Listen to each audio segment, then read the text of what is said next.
So dear students, शुरू करते हैं आज का टॉपिक जो कि है डीएनए रेप्लिकेशन या आप कह सकते हैं DNA synthesis. So DNA replication और you can say DNA synthesis. DNA replication का मतलब होता है कि एक डीएनए मॉलिक्यूल से दो डीएनए मॉलिक्यूल का बनना। तो अगर ये एक डीएनए मॉलिक्यूल है और इससे अगर दो डीएनए मॉलिक्यूल बनते हैं तो इस प्रोसेस को कहते हैं डीएनए रेप्लिकेशन।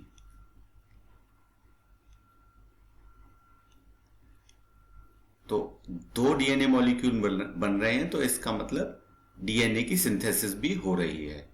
तो या तो आप कहें कि आप डीएनए सिंथेसिस पढ़ रहे हैं या आप कहें डीएनए रेप्लिकेशन पढ़ रहे हैं, तो ये एक ही बात है। तो चलिए स्टार्ट करते हैं आज का topic. Let's start DNA replication. जब डीएनए रेप्लिकेशन की बात होती है तो उससे पहले ये समझना जरूरी है कि जब डीएनए रेप्लिकेशन के बारे में जानकारी मिली और या इसकी डिस्कवरी हुई तो उससे पहले क्या रिसर्च चल रही थी। So the scientist at that time they were wondered that how organism can create faithful copies of themselves and later the ability of cells to produce many identical copies of large and complex macromolecules। तो सारे scientist के बीच में discussion था कि किस तरीके से organism अपनी कॉपीज बना पाते हैं और उनके पास ये भी कैपेबिलिटी होती है कि वो लार्ज कॉम्प्लेक्स मॉलिक्यूल्स की सिंथेसिस कर पाते हैं और वो भी आइडेंटिकल कॉपीज और लार्ज नंबर के अंदर। तो ये कैसे पॉसिबल होता है। तभी एक कॉन्सेप्ट निकल के आया जिसको कि हम कहते हैं concept of template. Concept of template. तो डीएनए रेप्लिकेशन स्टार्ट करने से पहले ये कॉन्सेप्ट समझना जरूरी है कि what was the concept of template. तो कॉन्सेप्ट ऑफ टेम्पलेट क्या है? A structure that can allow molecule. तो टेम्पलेट को क्या कहा गया? एक ऐसा structure that can allow molecules to be lined up in a specific sequence and join to create a macromolecule. तो एक ऐसा स्ट्रक्चर जो कि मॉलिक्यूल्स को अलाउ करे एक लाइन में एक स्पेसिफिक सीक्वेंस में और उनको ज्वाइन करके एक लार्ज मैक्रोमोलिक्यूल बना दे, and that is to with a unique sequence with unique function. तो ऐसे स्ट्रक्चर को नाम दिया गया एक टेम्पलेट का कि भाई उसको हम टेम्पलेट कहेंगे जो कि डिफरेंट मॉलिक्यूल्स को बनाए, उनको एक सीक्वेंस में स्पेसिफिक सीक्वेंस में अलाइन करे, उनको ज्वाइन करे और एक unique sequence with unique function बना दे। तो इसको कहा गया टेम्पलेट। 1940s में ये कंफर्म हो गया था कि जो हेरिडिटरी यूनिट है जिसको कि मेंडल ने फैक्टर कहा था वो डीएनए है। तो DNA is a genetic material that was proved in 1940s। फिर उसके बाद हम आते हैं 1950s में 53, 54। James Watson and Francis Crick, इन दोनों ने मिलके मॉरिस विल्किंस के साथ में एक डीएनए का स्ट्रक्चर डिड्यूस किया जिसको कि इन्होंने double helical double stranded structure दिया और वहां से एक ओपनिंग हुई that DNA could act as a template for replication and transmission of genetic material और जेनेटिक इंफॉर्मेशन। तो वहां से एक बात पता चली, जब डीएनए का स्ट्रक्चर पता चला कि डीएनए का स्ट्रक्चर इस तरीके से होता है, हेलिकल होता है, डबल स्ट्रैंडेड होता है, दो एंटी पैरेलल स्ट्रैंड्स होती हैं, तो एक स्ट्रैंड जो टेम्पलेट का काम कर सकती है। तो वहां से ये एक विंडो ओपन हुई कि DNA could act as a template for its own replication as well as it can transfer the genetic information from one molecule to another molecule, or you can say one organism to another organism. Okay, then next, so one strand of that particular DNA is complementary to other strand. That was also one of the finding of that DNA structure कि जो दोनों strand होती हैं DNA की, they are complementary to each other. So these strands which are mentioned here, they are complementary to each other. And what is complementary base pairing, ये तुमको पता होगा। So there is a strict base pairing rule between these two strands, and that base pairing is called as complementary base pairing, या इसको क्या आप Watson क्रिक base pairing भी कह सकते हैं। तो ये बात तुम लोगों को समझ में आ गई होगी कि टेम्पलेट क्या होता है। और वॉटसन क्रिक ने जब डीएनए का स्ट्रक्चर दिया अलॉन्ग विद मॉरिस विल्किंस, तो ये बात क्लियर हो गई कि डीएनए एक टेम्पलेट की तरह काम कर सकता है और उस पर नए डीएनए मॉलिक्यूल की सिंथेसिस हो सकती है एक specific sequence and specific function के साथ में, और वो जेनेटिक इंफॉर्मेशन को ट्रांसफर भी कर सकता है। नाउ नेक्स्ट, तो जब डीएनए का स्ट्रक्चर पता चला तो हमें यह भी पता चला कि डीएनए के स्ट्रक्चर में नाइट्रोजनस बेसेस होते हैं।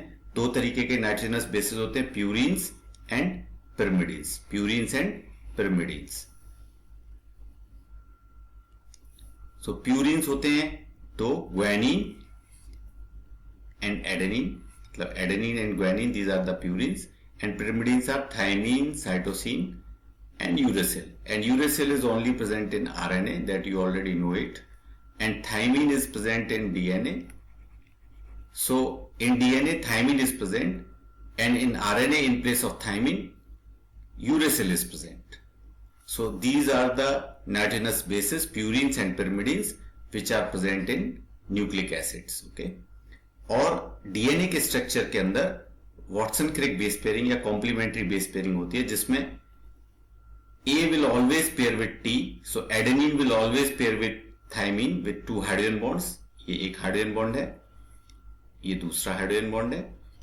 So there is a base pairing between adenine and thymine with two hydrogen bonds, and there will be strict base pairing between guanine and cytosine with three hydrogen bonds, 1, 2 and 3. तो इसको हम complementary base pairing या Watson-Crick base pairing कहते हैं. So there is a strict rule for base pairing in DNA structure, in which A will always pair with T and C will always pair with G. और चारगाफ ने Watson क्रिक के structure से पहले ये भी बता दिया था कि एक डीएनए के स्ट्रक्चर के अंदर A will always equal to T and C will always equal to G.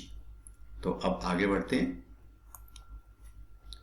I think students तुमको यहां तक सब समझ में आ गया होगा. तो अब डीएनए रेप्लिकेशन स्टार्ट करते हैं और उसको स्लोली पढ़ेंगे, और जितना हम पढ़ेंगे उसमें कोशिश करेंगे कि कोई डाउट ना रहे. ठीक है, तो हम स्टार्ट करने जा रहे हैं अब डीएनए रेप्लिकेशन टॉपिक. तो इस टॉपिक को स्टार्ट करने से पहले कुछ क्वेश्चंस हैं जिनके हमें आंसर ढूंढने हैं, और उनके अगर हम आंसर ढूंढेंगे तो हमें सारा का सारा टॉपिक क्लियर होगा. So we have to look for some questions and we have to answer these questions. That why DNA replication is required, where this DNA replication takes place, when this DNA replication will takes place, and how this DNA replication will takes place. तो पहले question का answer देखते हैं कि why DNA replication is required. DNA replication or synthesis is an essential process because whenever a cell divides, जब कभी भी एक सेल डिवाइड करेगी तो उससे दो नई सेल्स बनेंगी. two new daughter cells will be produced. And these two new daughter cells must contain the same genetic information. जो नई डॉटर सेल्स बनी उनके अंदर सेम जेनेटिक इंफॉर्मेशन होनी चाहिए जैसी कि पेरेंट सेल के अंदर थी. और you can say that DNA as of parent cell, तो मतलब जो पेरेंट सेल में डीएनए था सेम डीएनए दोनों डॉटर सेल्स के अंदर होना चाहिए. तो ये एक पेरेंट सेल है, इसके अंदर ये एक न्यूक्लियस है, न्यूक्लियस के अंदर ये दो मैंने दिखाए हैं क्रोमोसोम्स हैं, और ये माइटोसिस डिवीजन की हम बात कर रहे हैं. तो एक डिवीजन के बाद में दो डॉटर सेल बन रही है, दो डॉटर सेल हैं, एक डॉटर सेल और ये दूसरी डॉटर सेल, और इसके अंदर देख सकते हैं similar amount of genetic material with same genetic information is present. तो सेल डिवीजन होने के लिए डीएनए का रेप्लिकेट होना बहुत जरूरी है. So DNA replication is required for cell division. So once DNA in a cell is replicated, the cell can divide into two cells, each of which has identical copy of the original DNA which was present in the parent cell. तो इसीलिए DNA replication की requirement होती है, क्योंकि जब cell को divide होना होता है तो डीएनए रेप्लिकेशन की जरूरत पड़ती है, और जो डीएनए रेप्लिकेशन है in eukaryotic system it will takes place in the S phase of the cell cycle. इसको आगे भी डिस्कस करेंगे। ना दूसरे क्वेश्चन का आंसर भी हो गया कि लोकेशन क्या है डीएनए रेप्लिकेशन की। तो याद रखना, यूकैरियोट में न्यूक्लियस प्रेजेंट होता है, genetic material in the form of chromosomes nucleus के अंदर प्रेजेंट होता है, तो डीएनए रेप्लिकेशन न्यूक्लियस के अंदर होता है। While in case of prokaryote there is no nucleus, genetic material is directly present in the cytoplasm and that region is called as nucleoid region, and therefore the DNA replication will take place in the cytoplasm of the cell. Now when this DNA replication will take place? So again in eukaryotes it will take place in the S phase of the cell cycle, so means the interphase of the cell cycle, S phase. In prokaryotes just before the binary fission, जब कभी भी bacterial cell या prokaryotic cell को divide होना है binary fission के through, उससे थोड़ा पहले ही सेल पहले अपने डीएनए को रेप्लिकेट करेगी and then it will divide. And here it is I have to clear that no cell cycle is present in case of prokaryote. तो प्रोकैरियोट के अंदर ये G1S G2M ये सेल साइकिल नहीं होती है। तो यूकैरियोट्स के अंदर तो एक सेल साइकिल चलेगी, उस सेल साइकिल में पहले G1 फेस आएगा, then there will be G1S, then G2 phase and then M phase, और DNA replication will takes place here.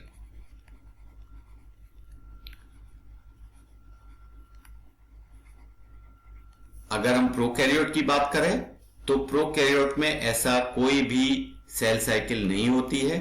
Prokaryote में डीएनए जब ही रेप्लिकेट होता है जब सेल को डिवाइड होना होता है बाइनरी फिजन के थ्रू। जब एक सेल से दो सेल बनती हैं उससे पहले ही डीएनए रेप्लिकेट हो जाता है और दो मॉलिक्यूल बना देता है and then cell will divide. तो ये इस क्वेश्चन का आंसर भी हो गया।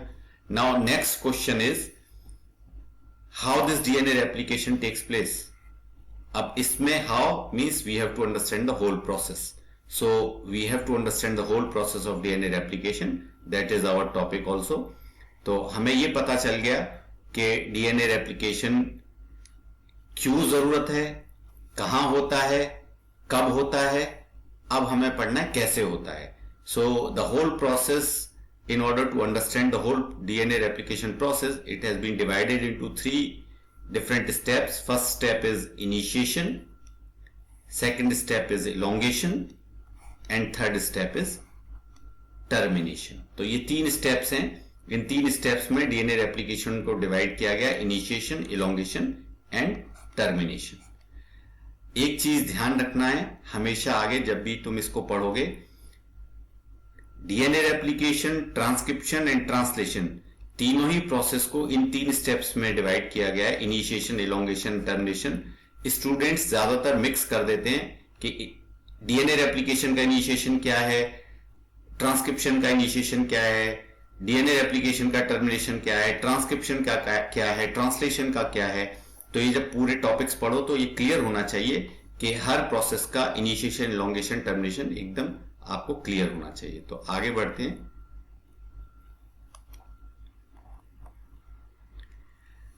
Okay, so first is we have to understand certain fundamental rules of DNA replication. और हम ये बात कर रहे हैं प्रोकैरियोटिक डीएनए रेप्लिकेशन की।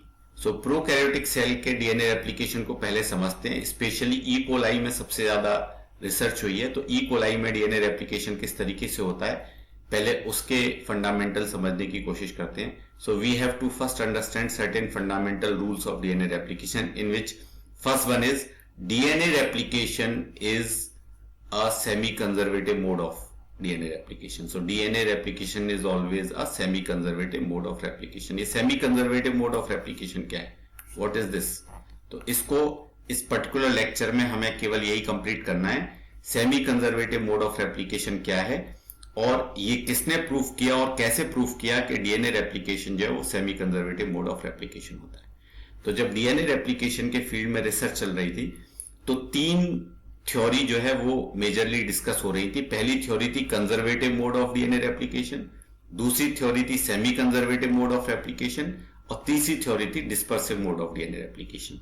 तो कुछ scientist conservative mode of DNA replication को सपोर्ट कर रहे थे, कुछ semi conservative mode of DNA replication को सपोर्ट कर रहे थे, और कुछ साइंटिस्ट कह रहे थे कि डीएनए रेप्लिकेशन जो है वो dispersive mode of DNA replication होता है। ये तीनों थ्योरीज क्या कहती हैं? तो जो conservative mode of DNA replication की थ्योरी है वो ये कहती है कि एक डीएनए मॉलिक्यूल से दो डीएनए मॉलिक्यूल बनेंगे, और जो दो डीएनए मॉलिक्यूल बनेंगे उसमें एक डीएनए मॉलिक्यूल पूरा का पूरा एज इट इज कंजर्व रहेगा जैसा कि पेरेंट डीएनए मॉलिक्यूल था, और एक पूरा का पूरा न्यू बनेगा, ये पूरा न्यू बनेगा, ये पूरा पेरेंट या ये कह दो ओल्ड डीएनए रहेगा, ये ओल्ड डीएनए रहेगा। ओके, तो ये जो है ये है कंजर्वेटिव मोड ऑफ रेप्लिकेशन। तो ये कहते हैं कि पूरा का पूरा एक parental DNA as it is conserve रहेगा और एक डीएनए मॉलिक्यूल नया बन जाए। तो इसका मतलब है कि ओल्ड डीएनए की दोनों स्ट्रैंड ओल्ड होंगी और न्यू डीएनए की दोनों स्ट्रैंड जो है वो न्यू होंगी। चलो अब नेक्स्ट देखते हैं semi conservative mode of replication क्या कहता है। Semi conservative mode of replication की जो थ्योरी थी वो ये कहती थी कि एक डीएनए मॉलिक्यूल से दो डीएनए मॉलिक्यूल बनेंगे। तो इनकी भी थ्योरी यही कहती थी कि दो ही डीएनए मॉलिक्यूल बनेंगे, बट इनका कहना था कि जो दो डीएनए मॉलिक्यूल बनेंगे उसमें एक स्ट्रैंड ओल्ड डीएनए मॉलिक्यूल की होगी और एक न्यू स्ट्रैंड बनेगी। सिमिलरली दूसरे डीएनए मॉलिक्यूल में भी एक न्यू स्ट्रैंड होगी और एक ओल्ड स्ट्रैंड कंजर्व रहेगी। तो यहां देख सकते हो कि कंजर्वेशन तो है बट आधा है, सेमी है, दैट्स व्हाई इसका नाम दिया semi conservative mode of replication. अब देखते हैं डिस्पर्सिव मोड ऑफ रेप्लिकेशन क्या कहता था। डिस्पर्सिव मोड ऑफ रेप्लिकेशन कहता था कि एक डीएनए मॉलिक्यूल से दो डीएनए मॉलिक्यूल बनेंगे। तो ये भी सेम ही कह रहा था, दो डीएनए मॉलिक्यूल बनेंगे, बट इनका कहना था कि दोनों स्ट्रैंड्स जो होंगी उनके अंदर न्यू ओल्ड न्यू का डिस्पर्शन होगा और दोनों स्ट्रैंड के अंदर होगा। यहां देख सकते हो ये ओल्ड है, ये न्यू है, ये ओल्ड है, ये न्यू है, और दूसरे डीएनए मॉलिक्यूल में भी इसी तरीके से ओल्ड न्यू। तो दोनों ही स्ट्रैंड्स में, दोनों डीएनए मॉलिक्यूल में ओल्ड और न्यू का डिस्पर्शन होगा। ये देख सकते हो यहां पे ये ओल्ड न्यू। तो ये थ्योरी थी dispersive mode of DNA replication. तो अगर एक जनरेशन बाद देखें तो ये स्थिति रहेगी, और अगर इसी थ्योरी को दोबारा सेकंड जनरेशन के बाद देखें तो ये कंडीशन बन जाएगी कि एक ओल्ड कंजर्व रहेगा और इस तरीके से इसके ऊपर एक और नया बनेगा और इसके ऊपर एक कंजर्व रहेगा और एक और नया बनेगा। तो इस तरीके से ये semi conservative mode of replication में रहेगा और ये डिस्पर्सिव मोड ऑफ रेप्लिकेशन में रहेगा। तो इसको थोड़ा सा और समझ लेते हैं।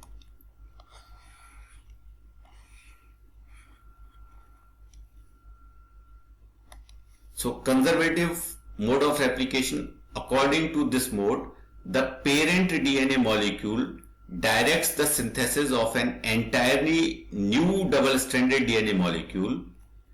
After one round of replication, old DNA molecule is conserved with both strands, जैसा कि अभी मैंने आपको बताया। This is replicate in the second and subsequent round of DNA replication, और सेम तरीके से subsequently next round of replications में ये आगे सेम मोड फॉलो करेगा। Semi conservative mode of replication, जिसको कि बहुत सपोर्ट किया और एक्सपेरिमेंटली प्रूफ किया Matthew Meselson and Franklin Stahl ने। सो मिसेल्सन एंड स्टॉल का एक्सपेरिमेंट के नाम से फेमस है। 1958 में they experimentally prove that DNA replication is a semi-conservative mode of replication। इसको आगे समझने की कोशिश करेंगे, बट ये कहता क्या है semi-conservative mode of replication? It says that two daughter duplex DNA molecules are formed, each of which contains one old and one new strand। तो इन्होंने कहा कि एक पेरेंट डीएनए से दो डीएनए मॉलिक्यूल बनेंगे और दोनों ही डीएनए मॉलिक्यूल के अंदर एक स्ट्रैंड ओल्ड रहेगी और एक न्यू स्ट्रैंड बनेगी। जबकि dispersive mode of DNA replication के हिसाब से from one DNA molecule again two new DNA molecule are formed, old and new DNA molecule is distributed more or less randomly. तो ये रैंडमली डिस्ट्रीब्यूटेड रहेंगे between both strands of daughter DNA molecules, मतलब दोनों daughter DNA molecules जो बने हैं उनकी दोनों स्ट्रैंड्स में ओल्ड और न्यू का रैंडम डिस्ट्रीब्यूशन होगा, जैसा कि हमने ऊपर देखा था। तो ये 3 थ्योरीज चल रही थी जिन पे डिस्कशन चल रहा था सारे साइंटिस्ट्स का, और इस डिस्कशन को फुल स्टॉप लगाया मिचेल्सन एंड स्टाल ने। तो इन लोगों ने एक्सपेरिमेंटली ये प्रूव कर दिया कि डीएनए रेप्लिकेशन जो है वो semi conservative mode of DNA replication होता है।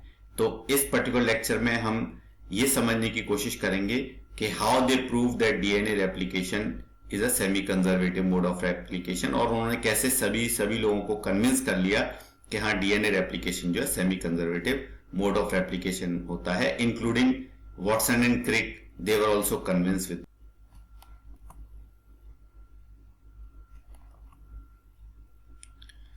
तो इनके एक्सपेरिमेंट को समझने से पहले एक थोड़ा सा हमको ये समझना पड़ेगा Meselson and Stahl experiment. They proved that the DNA replication is a semi-conservative mode of replication. इन्होंने क्या किया, बैक्टीरियल कल्चर किया। तो स्टूडेंट्स एक्चुअली इसको पढ़ लेते हैं, इस एक्सपेरिमेंट को, मिचेल्सन एंड स्टाल के एक्सपेरिमेंट को, कि semi conservative mode of replication होता है, लेकिन कॉन्सेप्ट उनका क्लियर नहीं होता और अच्छे से समझ नहीं पाते हैं। तो यहां पे प्लीज इसको समझने की कोशिश करो, एक बार में धीमे से समझेंगे, आराम से, और इसको कंप्लीट समझेंगे। तो आप ये जानते हैं कि बैक्टीरियल सेल्स को हम कल्चर कर सकते हैं। तो इन्होंने क्या किया कि पहले बैक्टीरियल सेल्स को कल्चर किया, और उनको जब वो कल्चर करेंगे उनको तो हमें उन्हें न्यूट्रिएंट्स देने पड़ेंगे। तो सपोज करो अगर हमें इसमें बैक्टीरियल सेल्स को कल्चर करना है तो हमें न्यूट्रिएंट्स देने पड़ेंगे, तो we have to put nutrients. तो न्यूट्रिएंट में हमें नाइट्रोजन भी देनी पड़ेगी। तो हमने उनको सपोज करो पहले N14 नाइट्रोजन प्रोवाइड करा दी मीडिया के अंदर, और हमने इस पे बैक्टीरिया को ग्रो किया। जब बैक्टीरिया ग्रो करेगा तो उसको प्यूरिन्स और पिरिमिडीन्स भी बनाने हैं, और प्यूरिन पिरिमिडीन्स बनाने के मतलब नाइट्रोजनस बेसिस बनाने के लिए उसको नाइट्रोजन की जरूरत पड़ेगी, और मीडिया में हमने N14 दे रखा है। तो जो बैक्टीरिया ग्रो करेगा उनके डीएनए के अंदर N14 नाइट्रोजन चला जाएगा, तो उनका डीएनए जो है N14 से लेबल हो जाएगा। तो उन्होंने इस तरीके से बैक्टीरियल सेल को कल्चर किया और N14 से उस डीएनए को लेबल कर लिया। उसके बाद में उन्होंने डीएनए को आइसोलेट किया, और आइसोलेट करने के बाद में सीजियम क्लोराइड का डेंसिटी ग्रेडियंट सेंट्रीफ्यूगेशन किया, और उन्होंने देखा कि इस पर्टिकुलर डीएनए जो भी बैक्टीरियल सेल से आइसोलेट किया था, सारी सेल से आइसोलेट करके, उसका जो बैंड आ रहा है वो उसकी लोकेशन क्या है। तो उनको एक यहां पे बैंड मिला, और वो N14 पे ग्रो करी थी सेल्स, तो उनको पता था कि N14 लेबल्ड जो डीएनए है उसका band caesium chloride density gradient centrifugation में ये लोकेशन है। चलो, ये तो पहली बात हो गई समझने की। दूसरा उन्होंने क्या किया कि they cultured the bacterial cells on N15 medium. N15 heavy atom है। तो जब हमने सेल्स को कल्चर किए, देखो यहां पे एक पेट्री प्लेट है, इस पे हम बैक्टीरियल सेल को कल्चर कर रहे हैं, और हमने इस बार हमने जो नाइट्रोजन सोर्स दिए वो हमने क्या दिए, N15 दे दी। तो बैक्टीरियल सेल्स क्या करेंगी, N15 को अपटेक करेंगी और ये ग्रो करेंगी। फिर हमने यहां से लूप से उठाया, फिर कल्चर किया, फिर उठाया, फिर कल्चर किया, फिर उठाया, फिर कल्चर किया। तो after several cycles of such culturing, ultimately पूरा का पूरा जो डीएनए हुआ बैक्टीरियल सेल का वो N15 से लेबल्ड हो जाएगा। तो मतलब बैक्टीरियल सेल्स के अंदर जो भी डीएनए होगा उसके अंदर N15 वाले नाइट्रोजनस बेसिस होंगे, मतलब डीएनए की लेबलिंग N15 से हो जाएगी। तो हमारे पास N15 वाला ये हमें ऐसी सेल्स मिल गई जिनके डीएनए के अंदर N15 है, मतलब हैवी एटम वाला नाइट्रोजन है। अब इसके बाद इन्होंने क्या किया, इस N15 बैक्टीरियल सेल्स को लिया, तो ये N15 बैक्टीरियल सेल्स हैं, इनको लिया और इनको ट्रांसफर कर दिया N14 मीडियम पे। तो एक मीडिया प्रिपेयर किया जिसमें नाइट्रोजनस सोर्स क्या डाल रखी थी, नाइट्रोजन की सोर्स N14 डाल रखी थी, और बैक्टीरियल सेल्स उठाई यहां से जो यहां पे कल्चर कर रखी थी, जिनके डीएनए के अंदर क्या था, N15 नाइट्रोजन था। तो यहां से उठा के जब ट्रांसफर करके N14 वाले मीडियम पे ग्रो किया, तो अब जब ये सेल्स ग्रो करेंगी तो इनको फिर से नाइट्रोजन सोर्स चाहिए, तो इस बार वो कौन सा नाइट्रोजन मिलेगा उनको, N14 मिलेगा। So they allowed these N15 cells to grow on N14 media, तो N14 मीडिया पे अलाउ किया ग्रो करने के लिए, और एक जनरेशन के बाद में उनका डीएनए आइसोलेट किया, और उस डीएनए को आइसोलेट करके उन्होंने जो है सीजियम क्लोराइड का डेंसिटी ग्रेडियंट सेंट्रीफ्यूगेशन किया। तो ये सीजियम क्लोराइड का डेंसिटी ग्रेडियंट सेंट्रीफ्यूगेशन किया और उनको एक बैंड मिला इस लोकेशन पे। तो उन्होंने देखा, मैच किया कि ना तो ये N14 से मैच कर रहा था लोकेशन और ना ही N15 से लोकेशन मैच कर रही थी, ये N14 और N15 के बीच में था। तो उन्होंने कहा कि यहां पे इनको मिला एक हाइब्रिड डीएनए का डेंसिटी ग्रेडियंट में बैंड। तो हाइब्रिड डीएनए मतलब इसमें N15 भी है और N14 भी है, मिक्सचर है एक जनरेशन के बाद में, और ये हम उनके एक्सपेरिमेंटल रिजल्ट्स की बात कर रहे हैं। देन उन्होंने कहा कि चलो एक जनरेशन और ग्रो करते हैं, तो बैक्टीरियल, उन्हीं सेम बैक्टीरियल सेल्स को N14 मीडियम पे फिर से एक जनरेशन के लिए और ग्रो कराया, और आफ्टर सेकेंड जनरेशन फिर से सारी सेल्स का डीएनए आइसोलेट किया और उनका फिर से सीजियम क्लोराइड का डेंसिटी ग्रेडियंट सेंट्रीफ्यूगेशन किया। तो अब की बार क्या रिजल्ट मिले उनको, इस बार उनको ये सेम लोकेशन पे बैंड मिला जो कि हाइब्रिड डीएनए वाली लोकेशन थी, मतलब ना तो N15 वाली थी ना N14 वाली थी, बीच में थी। और इस बार एक उनको डिफरेंट रिजल्ट मिला कि इस बार वाले सेंट्रीफ्यूगेशन में उनको एक जो caesium chloride density gradient centrifugation में जो एक लोकेशन मिली वो मैच कर रही थी किससे, N14 वाले बैंड से, इस वाले बैंड से, ये जो यहां पे है इस वाले बैंड से मैच कर रही थी। तो इन्होंने कहा कि 2 जनरेशन के बाद में जो सीजियम क्लोराइड डेंसिटी ग्रेडियंट के जो रिजल्ट्स हैं उसमें एक हाइब्रिड डीएनए का बैंड मिल रहा है जिसमें N15 N14 दोनों तरीके के डीएनए हैं, और एक उनको लाइट डीएनए का बैंड मिल रहा है जिसमें N14 डीएनए है। तो अब इन रिजल्ट्स को उन्होंने देखा कि ये तो एक्सपेरिमेंट्स रिजल्ट थे, अब उन्होंने चेक किया कि एक्सपेक्टेड रिजल्ट्स क्या हो सकते हैं तीनों थ्योरीज के। तो ये जो रिजल्ट्स हैं किस थ्योरी से मैच कर रहे हैं, जिस थ्योरी से मैच करेंगे वही थ्योरी ठीक है, जिस थ्योरी से मैच नहीं करेंगे वो थ्योरी गलत है। तो देखते हैं मैच करके जो ये एक्सपेरिमेंटल रिजल्ट्स जो इनको मिले हैं, इनको तीनों थ्योरी से एक एक करके मैच करके देखते हैं। तो एक्सपेक्टेड रिजल्ट्स क्या हो सकते हैं, तो यहां पे हम बात करते हैं एक्सपेक्टेड रिजल्ट्स की 1 by 1। ओके, तो एक्सपेक्टेड रिजल्ट्स क्या हो सकते हैं, आई थिंक यहां तक स्टूडेंट्स को सारी बात क्लियर होगी। अगर कुछ क्लियर नहीं है तो तुम मुझको कमेंट सेक्शन में लिख देना, मैं तुम्हारे डाउट्स को क्लियर कर दूंगा, और अगर तुम्हें जरूरत होगी तो अलग से मुझसे लेक्चर भी तुम लोग ले सकते हो। तो एक्सपेक्टेड रिजल्ट्स क्या कहते हैं, तो पहले बात करते हैं conservative mode of DNA replication. जो लोग इस थ्योरी को सपोर्ट कर रहे थे उनके हिसाब से क्या होता, उनके हिसाब से एक डीएनए मॉलिक्यूल से, ये एक डीएनए मॉलिक्यूल है, इससे 2 डीएनए मॉलिक्यूल बनेंगे, एक डीएनए मॉलिक्यूल से 2 डीएनए मॉलिक्यूल बनेंगे, और जो पेरेंट डीएनए वो एज इट इज कंजर्व रहेगा और नया डीएनए बनेगा पूरा का पूरा, तो इसकी दोनों स्ट्रैंड नई होंगी। तो अगर इसके हिसाब से, अगर इसके रिजल्ट्स को मैच किया जाए, conservative mode of DNA replication के रिजल्ट्स को अगर हम मिसेल्सन एंड स्टाल के एक्सपेरिमेंट से करें, तो अगर इसका डेंसिटी ग्रेडियंट सेंट्रीफ्यूगेशन करें तो क्या रिजल्ट्स मिलेंगे हमें रिजल्ट्स मिलेंगे कुछ इस तरीके से,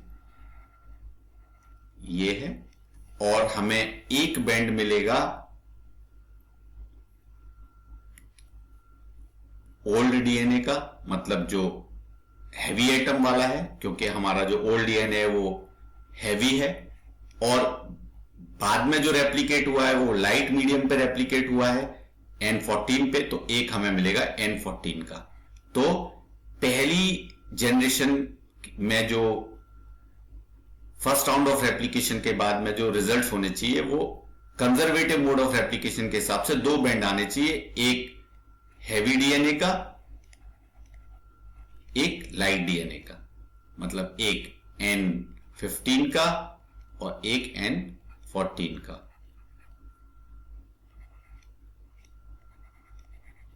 लेकिन एक्सपेरिमेंट क्या कह रहा था? एक्सपेरिमेंट ये कह रहा था कि ये देखो, एक्सपेरिमेंट कह रहा था कि एक बैंड मिला मिसेल्सन-स्टाल को, एक जनरेशन। आफ्टर फर्स्ट जनरेशन क्या मिला उनको? After first generation they got only one band which was hybrid DNA. तो इस हिसाब से ये वाली जो थ्योरी थी कंजर्वेटिव मोड ऑफ रेप्लिकेशन पहले ही स्टेप पे डिस्प्रूव हो गई, क्योंकि इसके हिसाब से 2 बैंड मिलने चाहिए और जो एक्सपेरिमेंट रिजल्ट्स में केवल 1 बैंड मिल रहा था। ओके, तो ये वाली बात तुमको समझ में आ गई कि conservative mode of replication fail हो गया after first generation.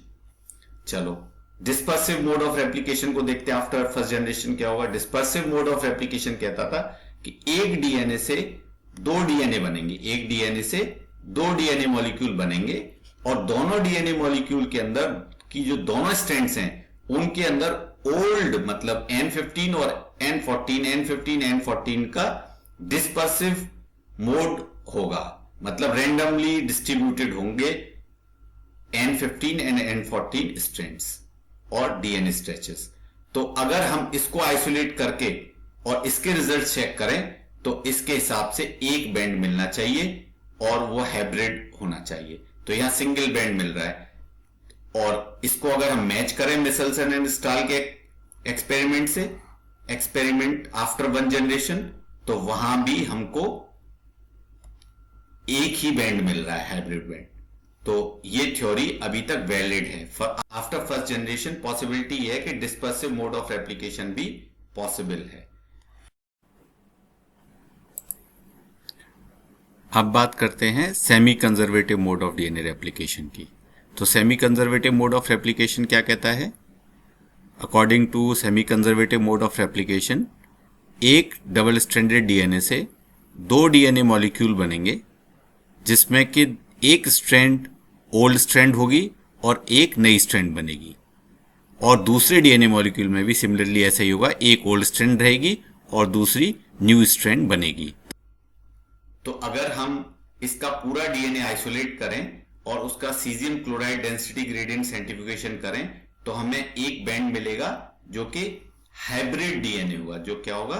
Hybrid DNA वाली लोकेशन पे मिलेगा यहां पे। तो इस हिसाब से ये जो semi conservative mode of replication की जो थ्योरी है वो भी अभी आफ्टर फर्स्ट जनरेशन वैलिड है।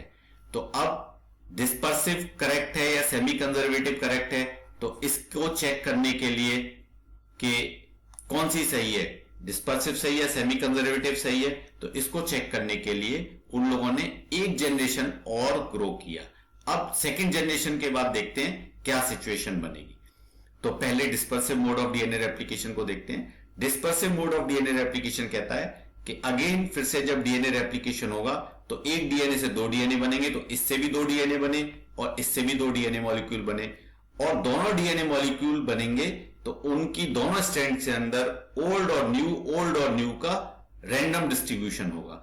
तो जब आफ्टर सेकंड जनरेशन सारा का सारा डीएनए आइसोलेट करेंगे और जब एक हाइब्रिड डीएनए का स्ट्रैंड मिलेगा इस थ्योरी के हिसाब से, अगर हम इसके रिजल्ट को मिसेल्सन एंड स्टाल के एक्सपेरिमेंट से कंपेयर करें तो वहां पे आफ्टर सेकंड जनरेशन हमको 2 बैंड मिल रहे थे, एक हाइब्रिड मिल रहा था और एक लाइट बैंड मिल रहा था। तो इस हिसाब से इस स्टेप पे आके ये वाली जो थ्योरी है dispersive mode of DNA replication वाली, ये डिस्प्रूव हो जाती है after second generation.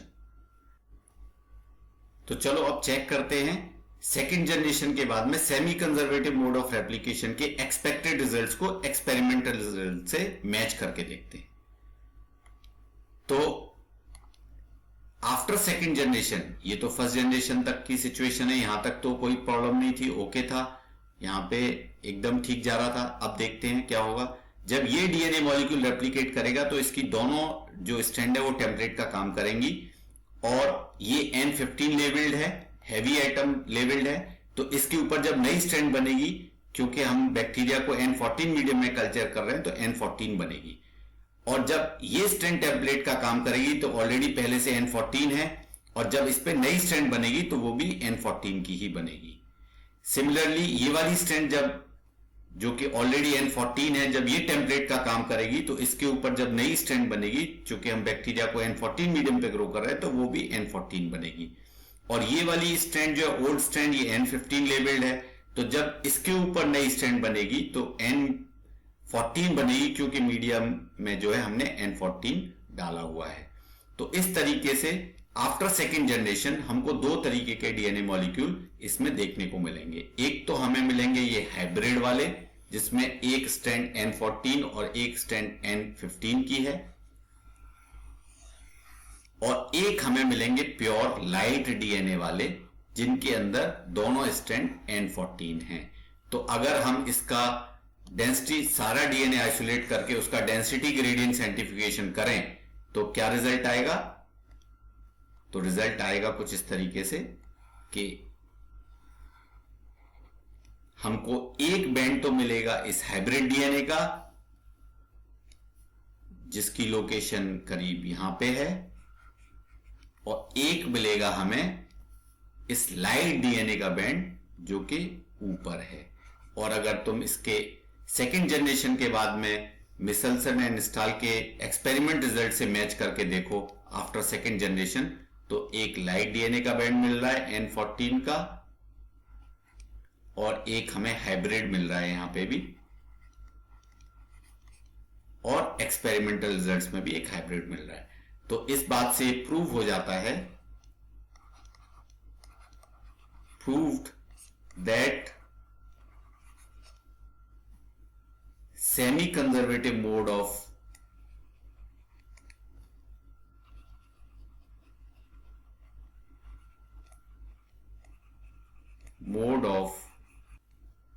DNA replication